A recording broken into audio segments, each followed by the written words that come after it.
Joining me today on Dolphin Tales is a lacrosse alum, Rachel Hannon. Rachel, thanks for coming on the show. Thank you. So I think we need to start off with we finally have lacrosse represented on the show. We've tried. We had you scheduled earlier in the year. I had the sniffles, and of course, if you have the sniffles, you can't do anything around campus. I appreciate that. I figured as much. Then I lost my voice, so it was all good. So happy to have you on. And I think it's a timely interview because the program is doing so well right now. Just found out they're number 11 in the nation. They are. So you got to feel good about that. So talk to me a little bit about that. Just being part of a program that's now doing so well. Yeah, I was actually talking to the coaches about it a couple weeks ago that they beat Florida, and that's something that we've been trying to do for 10 years. And so even like as an alumni, we're so proud of that situation. And all of us were sending text messages back and forth before the game and stuff like that. So it's really cool to be part of that network still, and proud to be an alumni from here because of that. That's awesome. Yeah. So let's go all the way back and talk about you coming to university. What brought you to JU in the first place? So I was recruited to play lacrosse here, and I had a lot of different schools to choose from, which was a blessing. But I knew that I really wanted to do nursing, and Mindy was the only one that would allow me to do nursing and play lacrosse. Okay. A lot of schools, because of how grueling nursing can be, they won't let you do the nursing major with lacrosse. And she was very supportive and made it work for me and the program, and so ultimately that's why I selected JU, and it doesn't hurt that it's really close to the beach. That's right. That's right. So where are you from originally then? I'm from Annapolis, Maryland. So this would be an upgrade in weather and, Yes. and location. I got it. And Annapolis is beautiful, but I get it. Yeah. So obviously I never left. So. Well, and we'll talk about that. And I think that was me too. I came from Southwest Florida, came up to Jacksonville. I've left and come back a few times, but finally settled here, and I love the city, and so we can certainly talk about that. So let's talk a little bit about lacrosse, because it's been an interesting thing for me, because lacrosse became a program a few years after I left. Mm-hmm. So I left in 2005, and I think the first year was it 9 or 10? So it was fall of 9, but our first season was in 2010. Was 2010. So my wife played soccer here. She, a guy who I played baseball with, was actually in town, and myself came over for that the first, I guess, 2 games. It was the women were playing a top 10 team, and the men were playing a top 10 and team. we lost by so much. Was it? So I don't remember. I don't think we stayed the whole time. It was like Baltimore County. Yeah, we played UMBC, and I think our second game was like Oregon or something like that. And the men played. Traumatized. There you go. Just a little bit. You don't remember it at all.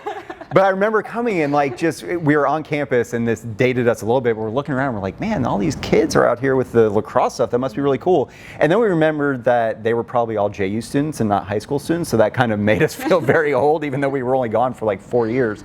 But to see the amount of enthusiasm for that program that quickly was awesome. And then there was something about both teams making the postseason for the first time, or in the first year, or something like that. Like there was some record that happened right away. Our second year was the first year, but it was really great that both of our the men's and the women's both started at the same time, and so we had a lot of people in that grade, and so the energy was really high, and you had big class and a lot of camaraderie between the two teams, and then as we progress, all of us, both the teams did really well early on as new teams, and so that was very exciting and obviously brought even more energy to the campus. So we were actually talking in a previous interview about, it wasn't on camera, but just talking about how especially the women's program is doing right now, and I'm interested to know from your perspective, because lacrosse, it seems like it's a very big sport now, but again, back late 90s, early 2000s, it really wasn't, like my high school didn't have it, I think they do now. But talk to me a little bit about lacrosse making its way down to Florida, where it's primarily baseball, basketball, football, that kind of stuff. So talk to me about the sport coming to Florida, and then specifically JU, and how you think they have managed to become a pretty relevant program in a short amount of time. So I was growing up in Maryland, lacrosse was everywhere. It was very popular. it was odd to have a high school without lacrosse, and everyone played like over the summer and for travel teams, and so to come down here, and I think maybe like I knew of like 3 high schools that had lacrosse at that time.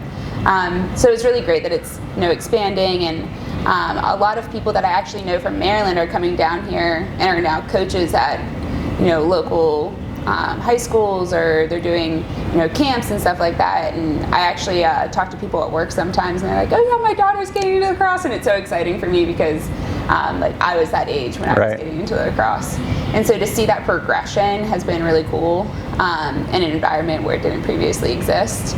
And then as far as JU, I think over time it's just becoming a more well-known program, and they're able to recruit more, and people want to come here more. And of course, since Tim Koss has transitioned to JU, it's really grown, and a lot of the facilities are a lot different, and we have this really nice lacrosse facility now, and all the things that I wish I had when I was here.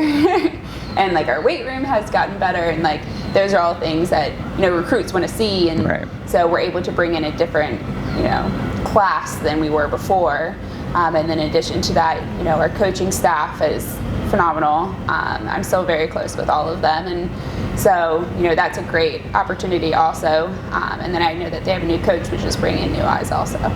Yeah, and I think a lot of what you hear in recruiting now is kids want to see all the flashy stuff, and with social media and being able to post stuff, and the gear and the facilities and the stuff. And JU's always been a beautiful campus, but like you said, there's that envy that happens when you come back. You're like, they have what? Like, they have what now? This didn't exist. I'm like, this is so nice. That's right. Yeah, when we were looking across at baseball, I'm like, that scoreboard was not that nice, and those bleachers weren't there, and all that stuff. So I think the progression certainly helps. But for them to be ranked in the country like that is pretty incredible. So there's got to be some pride in being part of that program, and seeing them. I talk about it at work all the time, and of course I'm still very close with a lot of the alumni that live here. A lot of people from my class stayed after graduation, and we all talk about it, and how great it is, and how it feels good to be part of something like that. So do you get to come back? Do you do like, I'm assuming you guys have alumni games like everyone else does? Pre-COVID. Obviously. Yeah, pre-COVID, that like we lived for it. We're all super competitive, and so we used to play like in tournaments like 3v3 tournaments or 7v7 tournaments, and since COVID happened, like we haven't really had the opportunity to be competitive, and so we're looking forward to another alumni game in the fall. There you go. So. Awesome. So let's talk about nursing and what you're doing now. It's interesting that program is so difficult that people weren't even going to let you play and do that degree. I mean, I don't think I've heard of that, at least in baseball, but I don't know if we had like the super overachiever. I mean, I guess we had aviation, which was tough, but so talk to me about nursing. What got you into it in the first place? I don't really have an exact moment in my life that made me want to do nursing. You didn't have that aha, like I'm going to save people? But in high school, like someone mentioned to me when we were talking about careers, like that I might be interested in nursing, and I've always been someone that was way stronger at math and science than anything else. And so even leaving high school, I was just like, this seems like something I want to do. And then I actually went into nursing because I wanted to do pediatric oncology. And then as I did my clinical rotations here at JU, I realized that I had a drive to do something different.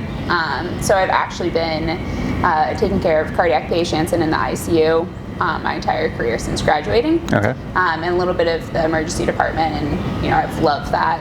And so bring that opportunity to do different things, and within nursing, that's great that I can go into nursing, and one day I can be an ER nurse, and the other day I can deliver babies.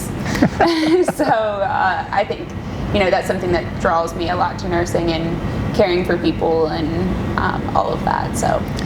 And that's got to be just an absolutely hectic job overall, but especially in the last year. I mean, talk to me a little bit about how you guys had to adapt and change what you were doing and kind of lean into all that 2020 brought you. Yeah, so I actually did 2 different jobs. I transitioned jobs in September. So I was an ACMO coordinator, and now I'm an ICU nurse practitioner. So I got to see very different things inside of COVID, and I don't know if you guys know much about ECMO, but it's a life support machine that we put patients on that oxygenates their blood and removes carbon dioxide, and so it basically functions as their lung. And so we are transferring patients from other facilities, and something that has been highly used now. It didn't have a lot of evidence at first, but now it has much more evidence in supporting COVID patients. And so seeing that progression to see how we can save patients' lives have been really cool. Yeah, absolutely. And then now I directly care for those patients, and it's definitely changed healthcare. Like we limit people in the hospital, and you wear PPE like all the time now, and I was talking to someone at work about it the other day, and they're like, do you ever think we'll get to a point where we don't wear masks at work anymore and we don't wear glasses at work anymore? And I think that that's going to be a forever thing. Really? Maybe not outside of the hospital. You know, I think that we've already seen states lighten those protocols, but inside of the hospital, I think it'll be a forever thing, because we've seen healthcare workers, you know, die from caring for these patients, and so I don't think that they would want to put the healthcare workers at risk again. But that's just my personal opinion. That's not like something that I've seen evidence-based, but I think things in healthcare will be changed forever because of this.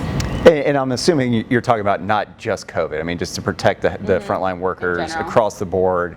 And it's probably not even something that's really been studied as far as like maybe it has, but you know, the diseases or whatever it can be transferred, like to just walk in there without a mask. I mean, now it like you just can't even imagine that happening. Yep. And you know, I remember when people were walking around with masks, it's kind of like, okay, I get it. You know, you're being safe. You know, like at Publix, but now if you see someone without it, it's just like, it's shocking. It happens like every once in a while. I'll see someone in Publix. I'm like, come on, like what are we doing here? So yeah, I mean, I can't imagine. I think it's certainly changed life, and you know, I've got 3 small kids, and so to see them going through it right now in school, I wonder how it's going to continue. But for frontline workers, I've got to imagine, like you said, that things are changed, hopefully for the better. Yeah. To protect you all and you know, do that kind of stuff. But it's got to be crazy. So tell me a little bit about the athletic background, because I'm always interested. You know, we've had people that are in hiring positions, leadership positions in their companies, and you know what they look for in new recruits and new hires, and it's that athletic background. So I want to hear personally about, you know, going through a rigorous academic schedule here, plus the athletic schedule. How does that transfer over to what you're doing now with, you know, being pulled in different directions and probably not having, like you said, a standard 9 to 5 where you sit at a desk and every day is the same? I mean, how does that transfer from what you took in your athletic career to what you're doing now? Definitely helps me with my time management. And prioritizing at work, and you know, selecting not only at work but in my life what's important. And then Mindy always expected excellence, and same thing with my family. Like they always expected us to do the best that we could and to put forward all of our effort to attain a goal. And so that being a way that I was brought up, and then what Mindy expected, I definitely, you know, bring that into work, and I expect that of myself and people around me. And you know, feedback is always really important, and so giving feedback, receiving feedback, that's the only way that we can improve as providers and coworkers and teammates and all of that. So I definitely have brought that into my life, and have those conversations with my coworkers, and you know, pushing other people to be better just as I expect them to push me to be better. And I was actually talking to one of the doctors about it the other day, and I was like, you know, we never get better if we don't talk about it, and we never get better if we don't push each other to be the best doctor or provider or nurse practitioner that we can be. And if we're not continually looking at evidence, and we're not continually, you know, working on projects to improve our environment, then we're never going to become better. And so we had a very interesting conversation about it, and we're both kind of on the same page about it. But it was just an interesting conversation, and reminded me a lot of, you know, playing lacrosse and my teammates pushing me and vice versa, and that's really the only way that we get better. Right. So. Yeah, absolutely. Let's. So I want to talk a little bit more about lacrosse specifically, because I'm very interested in it. Because again, it's something that I've seen really evolving on campus, and it's obviously bringing a lot of recognition to the university and things like that. So I want you to brag a little bit and tell me about your time here. How did the team do? How did you do personally? It feels so weird, like, I know. brag. Like, I don't, it's not the type of person I am, but, so obviously our first year we didn't do very well. And then after that, we were in the conference championship every single year, and made it to the NCAA playoffs, which was really great early on. Fortunately, we didn't go very far, Okay. but to just say that we made it to the NCAA Right. playoffs as an inaugural team, like, that's great. There was a lot of accolades, obviously, that the team got, and I have a lot of rings, which is really cool to be able to still wear Absolutely. those. And me personally, my junior year, I broke the NCAA record for draw controls. I don't know if that was shared with you. No, that's why I'm asking. Yeah, and it was a really cool year for me, and to be able to do that and have the support of my coaches, and they remember me knocking on their door at like 10 p.m. before games saying, like, please, can we just like watch film one more time on the draw control? So it was really cool. We were actually playing High Point, and I broke the record. So it was a very cool dynamic, and to be able to hold that record. And then the rules changed, and then someone crushed my record. That's okay. Theirs I can has an still say, asterisk. just for a brief moment that I held it. That's awesome. And then I was the ASUN Player of the Year and Defensive Player of the Year, and those were all very cool accolades. There you go. See, I got to ask. Yeah. The people need to know these things. They must know. They must know. It brings so much credibility to the program, No, so I can appreciate that. yeah, no, it's fantastic to talk to, to have people back on the show that, whether recent graduate, maybe a little bit further back, but you look at the amount of talent that's come through the athletic department, and I remember when I came here, it was like Jacksonville University, like no one really knew what it was, and I'm from Florida, and people didn't even know. But you look at the history and the amount of people that have come through. We have NBA Hall of Famers and things like that. It's incredible, and to see the programs overall, the department overall, being able to go and beat number 5 Florida a couple weeks ago, and baseball is being Florida, and like all these things are happening. It makes you feel proud. It makes you feel, whether it's lacrosse or soccer or rowing or whoever, like to be part of the FIM family. It's a pretty cool thing. Yeah. Someone reached out to me, actually, one of the doctors that I met here, he lives in Colorado, and he reached out to me, and he was talking to me about one of his MAs, that their daughter was getting recruited here to play volleyball. And I was like, absolutely, like send her this way, like she would love it. And so they're actually gonna come visit and see the campus and everything like that. And he was asking about the volleyball program and how they were doing, and so just that people know that I went here and they reach out to me is like an awesome aspect. Right. What do you think is the one thing, like, if you were getting recruited here, what is the one thing that you didn't know about the university until you went through it and maybe even graduated? Like, what's the one thing that it's not necessarily talked about, but it's something that's very much a part of your experience here? Not so much maybe the university itself, but the team. I've been on teams, my whole life playing sports, but the team definitely provided me a different aspect of life. Leadership, teamwork. I'd never been around that many girls for that long period of time, that you really grew together and you learned to trust other people and count on people for things that they're better at than you. And so probably that aspect wasn't something, when you're thinking about playing a D1 sport, you don't come in thinking about the leadership and the teamwork, and you think, oh, I want to come in and win. And so that was something that I got, and I'm still friends with those girls, and we still go out every single week to get food and do those types of things. And then after they won against Florida, we actually all went out together with the coaches and celebrated, and so it was a great experience to still have that connection with JU. That's awesome. That's great. Yeah, it's incredible to think, the people that I've brought back, that I've talked to, Some I see pretty regularly, some I don't see at all. But you feel like whether you play with them for 1 year or 4 years, it's just you have this connection with these people that, like you said, there's different teams. Whether it's like travel stuff in high school or the high school teams you were part of or whatever. There's something that happens when you're competing at that high level for that long and focused with people and living together and playing together and doing all those things. I mean, it's very different than just a friendship. I think it's a lot more than that. And the coaches talk about the girls and like how well they're doing, and like the girls specifically, and it like makes me want to get back out on the field and like compete with them and play lacrosse and those types of things. And so every time they talk about it, I'm like, man, I wish I was in college. Just one more year of eligibility. I just want to get back on the field one more time. So it really makes you miss it as other people talk about it. I'm sure. Yeah, no, I definitely agree. I can see the field from here. I'm like, I could probably, a couple innings. Yeah. It hurt for five days after, hurt the next day. Yeah, no problem. So you talked about the conference championships and personal accolades. Because I asked, that was not bragging.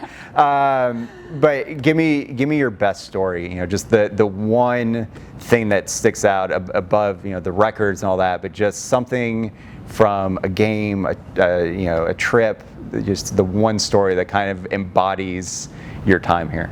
There's so many, I don't know. Probably our last year and going on to the NCAAs.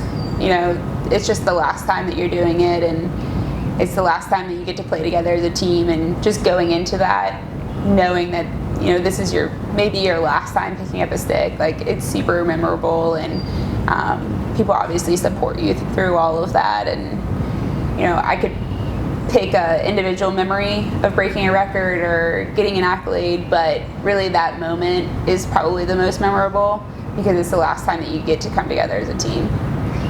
Where did you guys go for that one? We were at UF. Okay. And we played, they were blue and white, but honestly I can't remember off the top of my head who we played. Denver? I think we played Denver. Okay. Yeah. And so you knew, so at the end of that game, you just knew this is that was it. This is the last time that I'll get to pick up my stick with this team. And so just that being a very memorable moment, and, makes you miss it a little bit. Yeah. And your team, and so I would say that would be the most memorable moment. I totally identify with that. My senior year, we kind of middle of the pack. We didn't make the tournament that year, so we had our last home series against Bethune-Cookman, and I got to throw the last 2 innings, and I just knew, like, this is it. And so I was throwing as hard. I was throwing as hard as I could, just trying. I'm like, I'm gonna throw it, and it was like fastball, and the guy kept fouling it off, and I was like, man, come on. And so my catcher, the buddy who came to the lacrosse match with me, kept throwing down curveball, and I'm like, no, man, I really want to throw it as hard as I can. After like 5 foul balls, he's like, can we just get this over? And so I threw a curveball to end my career. So. You're like, man, I just want something like a little bit cooler. I just wanted to blow by, I was a little lefty, and I wanted to blow by a guy, but so I totally get that, and it's a very weird thing, like you said. It's very celebratory in the fact that you've done this for so long, and to come and especially have a career like yours, but to have that all just kind of come to a thud. It's a weird thing. We've talked about transition quite a bit. So I think that's the last thing I want to end on is talk to me a little bit about that transition from, having the camaraderie and playing for so long to having to transition out of that and do what you're doing now. So I was very fortunate to stay in this community. Actually, the year I graduated, I lived with a 5th-year senior. So I got to be like very close to the team and the girls still, and so that was really exciting. But transitioning into an environment where I still got to be part of a team was probably the best thing for me. So being on a nursing floor where you become part of a team with a group of other nurses and PCTs and people on your floor, I created friendships very similar to my friendships at JU, and it's nice to have something in common. And so you have nursing in common and you support each other, and so bringing that from JU into my nursing aspect. And I've actually worked a couple jobs where you've had a little less teamwork. I was a supervisor several times, and so you don't get that same camaraderie. You have other managers around you, but you're not surrounded by it every single day. And now that I'm a nurse practitioner and I'm surrounded by it every day again, you're like, I really miss this. So that's probably one of the biggest things, transitioning from JU, where teamwork was so big, into another environment where teamwork is so big. It really makes you appreciate being surrounded by that.